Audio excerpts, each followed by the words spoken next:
Hi hello வணக்கம், welcome to போனாஸ் kitchen. ரொம்ப நாள் ஆயிடுச்சு வீடியோ போட்டு.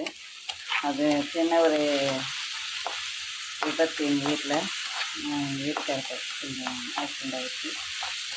அதனால தான் போட முடியல, மற்றபடி வேறு ஒன்றும் இல்லை. இப்போ நம்ம மீன் பொளிச்சது செய்ய போகிறோம்.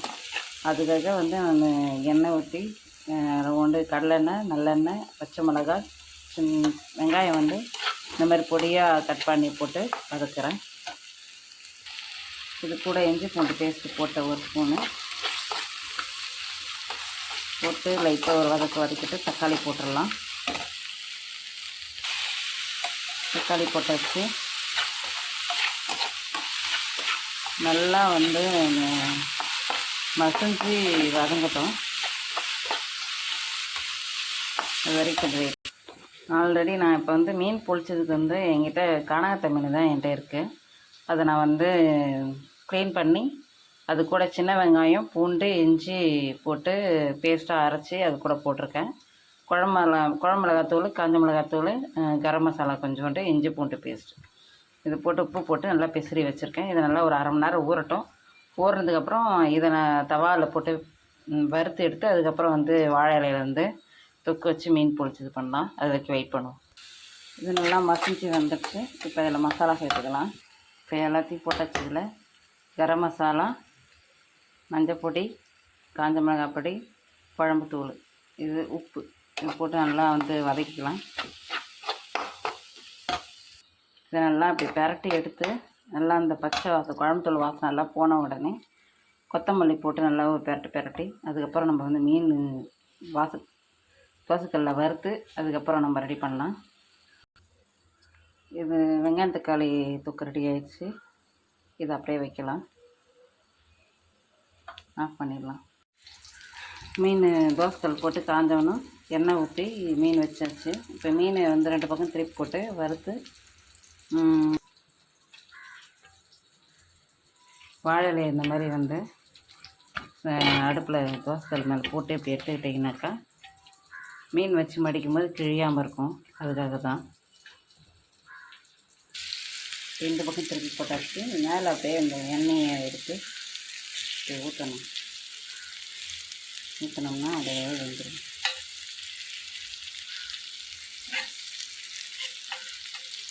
அப்படியே சிம்மில் வச்சு பொறுமையாக வறுத்து எடுத்து அதுக்கப்புறம் தொக்கு போட்டு மேலே போட்டு ரெடி பண்ணுவோம். அதை வெயிட் பண்ணுவோம். மீன் இந்த மாதிரி வந்துடுச்சு.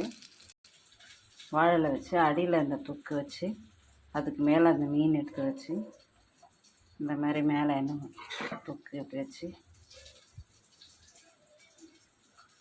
இப்படி வச்சிட வேண்டியது தான். வச்சு அப்படியே மூடிடணும். இப்படி வச்சு இப்படி மூடி இதை அப்படியே கட்டிட வேண்டியது தான். இந்த மாதிரி கட்டிட்டு இதை அப்படியே தோசைக்கல்ல வச்சிட வேண்டியது தான். அப்படியே தோசைக்கல்லை வச்சுட்டு ஒரு மூடி போட்டு மூடிடலாம். தோசைக்கல் ஏற்கனவே ஹீட்டாக இருக்குது. அது மேலே நான் வச்சு இப்போ இந்த இப்படி மூடி போட்டு மூடிடுறேன். இது ஒரு பக்கம் திருப்பி போட்டுட்டேன். இதை இப்போ திருப்பி போட போகிறேன். அது நார் கெடுத்துது, நார் இல்லை என்கிட்ட, அதனால் நூலால் கட்டியிருக்கேன். எண்ணெயே நம்ம ஊற்றலை தோசைக்கல்ல. ஏற்கனவே அந்த கிரேவியில் இருந்ததும் மீன் வறுத்ததில் இருந்ததும் அந்த எண்ணெயினே வெளியே வருது எல்லாம். இப்படியே 2 பக்கம் திருப்பி போட்டு எடுத்தோம்னா ரெடியாகிடும். இதை அப்படியே மறுபடியும் மூடி வச்சிடலாம். இப்போ இதில் எடுத்து வச்சிடலாம். இப்போது வச்சுட்டு இப்போ அந்த நூலை கட் பண்ணிடலாம்.